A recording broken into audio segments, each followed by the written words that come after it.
Argama birqabaa naannoo Oromiyaa. Oromiyaan kibbaa fi kibba giddugaleessaa Itoophiyaatti argamti. Kana jechuun kaartaa irraa yoo ilaaltu kaartaan Itoophiyaa kana fakkaata. Kaartaa Itoophiyaa kana keessaa akka kanatti yoo qoodnu kaabni karaa kanadha. Kaaba jechuun karaa kanadha. Kibba jechuun immoo karaa kanadha. Bahaa fi dhiini karaa kanadha jechuudha. Kaartaa Oromiyaa kanas yoo ilaallu karaa kibbaa kanatti asiin karaa kibbaa kana jirti jechuudha. Kibba kanaa fi hanga naannoo kibba giddugaleessaatti argamti. Kanaafiyyuu argamni Oromiyaa kibbaa fi kibba giddugaleessaa Itoophiyaatti argamti jechuudha. Kallattii kaabaatiin naannoo Amaaraa fi naannoo Affaar. Kallattii kaabaatiin yoo jedhu kallattiin kaabaa karaa kamidha? Kallattii kanadha jechuudha. Kallattiin kun karaa kaabaadha. Karaa kaabaa kana maaltu argama? Naannoo Amaaraa fi naannoo Affaartu argama jechuudha. Akkasuma kibbaan immoo naannoo sabaaf sablammoota fi uummattoota kibbaa fi naannoo Sidaamaadha. Kibba kan jennu kun immoo eessaanidha? Asiinidha. Naannoo kana jechuudha. Naannoo kanaan maaltu marsee jira? Argama asiin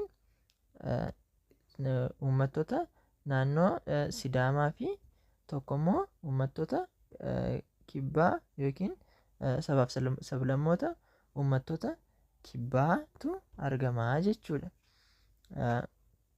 Kaaba dhihaatiin naannoo Beenishaangul Gumuz. Kibba eessaanii? Kaaba dhihaatiin jechuun kaabni karaa kanadha. Dhiha jechuun immoo karaa kanadha. Kaaba dhihaa jechuun immoo karaa kanadha jechuudha. Karaa kanarratti maaltu jira?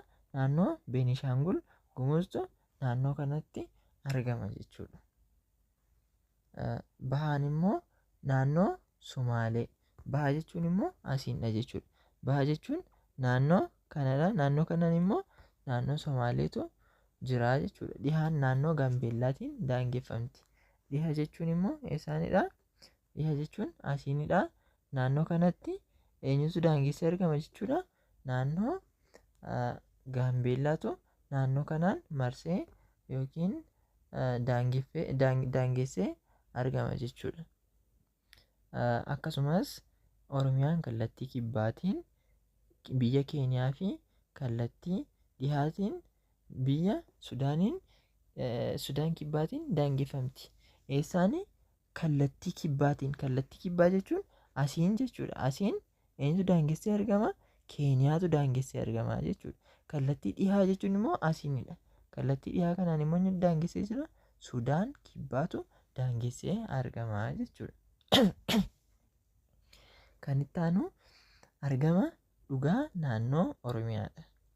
Argamni dhugaa naannoo Oromiyaa kaartaa irratti sararoota yaadaa, dalgee fi gadee fayyadamuun digriidhaan ni ibsama. Egaa yeroo darbee akkuma ilaallee argamni bakka tokko argama dhugaatiin yookiin argama birqabaatiin ibsuun ni danda'ama. Argama birqabaa kan jennu argamni birqabaa naannoo tokko yookiin bakka tokko irratti hundaa'anii ibsuudha. Inni argama dhugaa jennu kun immoo sararoota yaadaa, dalgee fi gadee fayyadamuun kan ibsinudha jechuudha. Asirratti yoo ilaalle bakka kanatti sararoota dalgee fi gadee kana fayyadamnee bakka argama Oromiyaa ibsuu ni dandeenya jechuudha. Naannoon Oromiyaa dalgee digrii 3 kaaba, digrii 10 23 kaabaa fi gadee digrii 34 duwwaa 7 bahaan akkasuma digrii 42 58 bahaa gidduutti argama jechuudha. Akka kanatti argama naannoo Oromiyaa maaliin argama dhugaa Oromiyaa naannoo Oromiyaa akka kanatti ibsuu dandeenya jechuudha. Kan itti aanu argama iddoowwan bebbeekamoo naannoo Oromiyaa kan jedhudha. Naannoon Oromiyaa iddoowwan beekamoo uumamaa fi namtolchee ta'an hedduu qabdi. Isaan keessaa muraasni kanneen armaan gadiiti. Iddoowwan bebbeekamoo Oromiyaa keessa jiran yoo ilaallu inni tokko gaarreen gurguddoo naannoo Oromiyaadha. Gaarreen gurguddoo naannoo Oromiyaa yoo ilaallu naannoo Oromiyaa keessatti gaarreen beekamoo hedduutu argamu. Isaan keessaa gaarreen beekamoo kanneen akka gaara Tulluu Diimtuu, gaara Cilaaloo, gaara Baatuu, gaara Mul'ataa fi kanneen kana fakkaatanidha. Gaarreen gurguddoo naannoo Oromiyaatti argaman kanneen akka Tulluu Diimtuu fa'aa, gaara Cilaaloo fa'aa, gaara Baatuu fa'aadha jechuudha. Gaarri Tulluu Diimtuu yoo ilaallu gaarreen Baalee keessatti kan argamudha. Gaarri Tulluu Diimtuu gaarreen Baalee keessatti argama jechuudha. Akkasuma qixa sirrii galaanaa irraa ol ka'iinsa meetira 4389 ta'uu qaba. Ol ka'iinsa isaadha jechuudha. Qixa sirrii galaanaa irraa meetira 4389 ol dheeratee argama. Gaarri kunis ol ka'iinsaan gaarreen Itoophiyaa keessaa sadarkaa lammaffaa irratti argama. Gaarri Tulluu Diimtuu kun akka Itoophiyaatti ol ka'iinsa isaatiin dheerina isaatiin gaarreen Itoophiyaa keessa jiran keessa sadarkaa lammaffaa irratti argama jechuudha. Gaarri kun bineensonni beekamoo ta'an kan akka jeedala diimtuu fi allaattiiwwan garaagaraa iddoo jiraatanidha. Gaara kanarra bineensonni bebbeekamoo ta'an ni jiraatu jechuudha. Kanneen akka jeedala diimtuu fi allaattiiwwan ni jiraatu. Akkasumas gaara Cilaaloo godina Arsii keessatti kan argamu yoo ta'u, gaarri Baatuu godina Baalee fi gaara Mul'ataa immoo godina Harargee keessatti argama jechuudha. Kun bakka argama isaaniidha. Paarkiiwwan beekamoo naannoo Oromiyaa. Paarkii jechuun iddoo beekamoo ta'ee bakka qabeenyi uumamaa itti kunuunfamuu fi tajaajila bashannanaatiif kan ooludha. Paarkii jechuun tajaajila bashannanaatiif ni oola, akkasuma immoo bakka qabeenyi uumamaa itti kunuunfamudha jechuudha. Paarkiiwwan biyyoolessaa beekamoon Oromiyaa keessatti argaman kanneen akka paarkii biyyoolessaa gaarreen Arsii fi Baalee, paarkii biyyoolessaa Booranaa, paarkii biyyoolessaa Abijaataa Shaallaa fi kanneen kana fakkaatanidha jechuudha. Paarkiiwwan Oromiyaa keessatti argaman. Paarkiin gaarreen Arsii fi gaarreen Baalee paarkii lafa ol ka'oo godinaalee Arsii fi Baalee keessatti argamudha.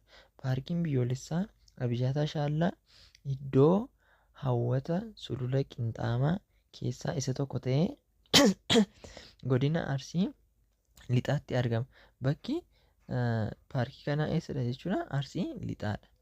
Paarkiin kun bineensota garaagaraa fi allaattiiwwan akka guchii fi filaamingoo of keessaa qaba. Paarkiin biyyoolessaa Booranaa immoo godina Booranaatti argama. Innis holqa Soofumarra jechuudha. Kanaafiyyuu holqi Soofumar godina Baalee Bahaa keessatti argama. Holqi kun dheerina hanga meetira 15 kiiloomeetira 15.1 kan qabudha jechuudha. Holqi kun baay'ee dheeraadha. Innis kiiloomeetira 15.1dha jechuudha. Turistoota hedduun kan daawwatamudha. Lagni wayii holqa kana keessa holqi kun kana fakkaata. Lagni holqa sana keessa yaa'us maal jedhama? Laga wayii jedhama jechuudha. Iddoowwan beekamoo namtolchee ta'an. Iddoowwan beekamoo namtolchee ta'anii naannoon Oromiyaa keessatti iddoowwan beekamoo ta'an kanneen biroo kan akka Dirree Sheek Huseen, Masaraa Abbaa Jifaar, Masaraa Kumsaa Morodaa fi kanneen kana fakkaatan ni argamu. Warri kun iddoowwan beekamoo nam-tolchee ta'anidha jechuudha, yookiin namatu tolchee. Warri kanaa olitti ilaalle warreen kun kan uumamaan jiranidha jechuudha. Kan akka Tulluu Diimtuu fa'aa yoo ilaallu isaan uumamaan kan jiran.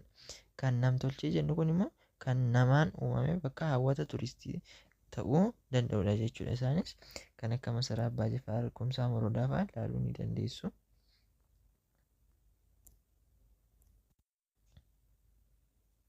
Kan itti aanu argama fageenyaa fi kallattii bakkeewwan naannoo keenyaadha.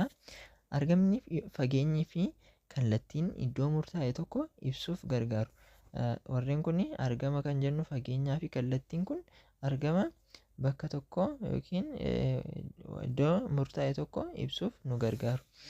Fageenyi safarri wantoota yookiin iddoowwan lama gidduu garaagarummaa hammaan jiru kan agarsiisudha. Fageenya jechuun bakka tokko kaasee hanga bakka tokko yookiin wanta tokko kaasee iddoowwan lama gidduu wanta jiru kan nuuf ibsuu danda'u yookiin nutti agarsiisuu danda'u maalidha? Fageenyadha jechuudha. Fakkeenyaaf argama dhugaa Finfinnee sarara dalgeetiin yoo ibsinu digirii 9 kaaba jenna. Kana jechuun Finfinnee mudhii lafaa irraa gara kaabaatti digirii 9 fagaattee argamti jechuudha. Kanaafiyyuu fageenyi kallattii itti waan tokko argamu yookiin bakka wanta tokko hanga iddoo biraatti yookiin iddoowwan lama gidduu fageenya jiru kan nuuf ibsudha jechuudha. Naannoon Oromiyaa kibba giddugaleessaa kibbaa fi gara dhihaa Itoophiyaatti argamti. Kana akkuma ilaalaa turre kaartaa irratti ilaalaa turre magaalaan guddoon Oromiyaa Finfinneen giddugaleessa biyyattii itti argamte. Iddoo gidduu Oromiyaa gidduutti argamti jechuudha Finfinneen. Walumaa galatti argamni fageenyii fi kallattiin argama iddoo yookiin wantoota ibsuuf fayyadu. Kanaafiyyuu fageenya kan jennuu fi kallattii kan jennu kun maal nu fayyadu? Argama iddoo tokko yookiin wanta tokko ibsuuf nu fayyada jechuudha. Kan itti aanu Gilgala boqonnaadha. Kan immoo kutaa itti aanutti waliin kan ilaallu ta'a. Agasitti subscribe gochuun hiriyoota keessaniifis qooduun nu eega.